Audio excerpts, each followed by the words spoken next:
Healthcare providers work in complex systems, influenced by various factors like their homes, workplaces, communities, and society. To deliver high-quality, respectful care, the system providers work in needs to support behaviors that enhance the care they give clients. Programs working to encourage the provider behavior change, called PBC for short, have increasingly acknowledged the need for more supportive systems. They have thus designed programs that more holistically address what drives provider behavior across the system. But how do we assess whether these efforts actually work? We must first identify the changes we hope to impact and then measure them.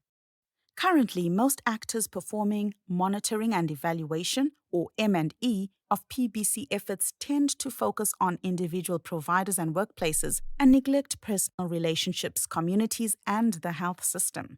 The PBC M&E brief uses a systems lens as represented by the provider behavior ecosystem map to explore what practitioners have done and what we can do to enhance PBC M&E. The brief organizes its key recommendations according to the different levels that influence provider behavior. Regardless of the level, implementing teams need to leverage and triangulate existing data, develop standard indicators, and involve healthcare providers meaningfully in developing and testing M&E approaches. Now, let's look more closely at the recommendation by level. At the individual level, go beyond knowledge and skills metrics to include provider attitudes, self-efficacy, autonomy, gender competency, and the role of provider identity in affecting provider behavior. Consider testing via the Provider Authoritarian Attitude Scale or using the Gender Competency Self-Assessment tool. In terms of personal relationships, recognize providers as people and explore how their relationships impact behavior. Map mechanisms of influence using social network analysis or use tools like the Breakthrough Research Power Framework to assess complex gender and power dynamics.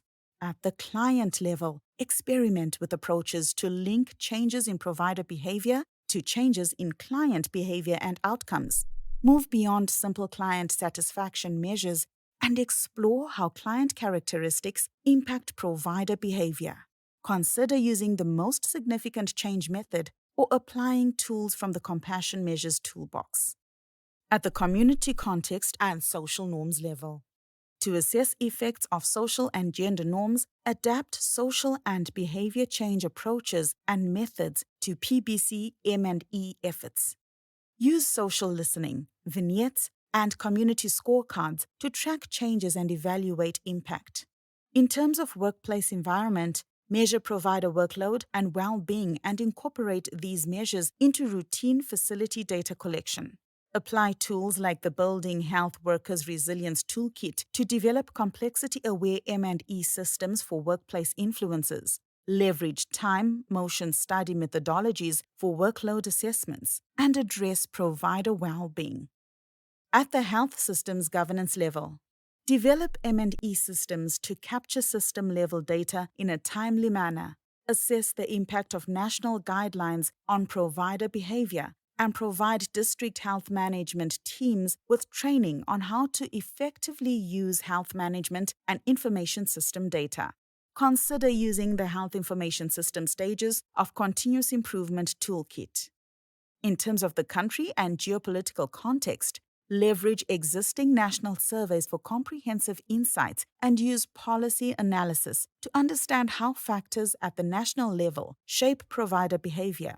The PBC M&E brief also includes a list of illustrative indicators and descriptions of data collection approaches to immediately enhance PBC M&E efforts.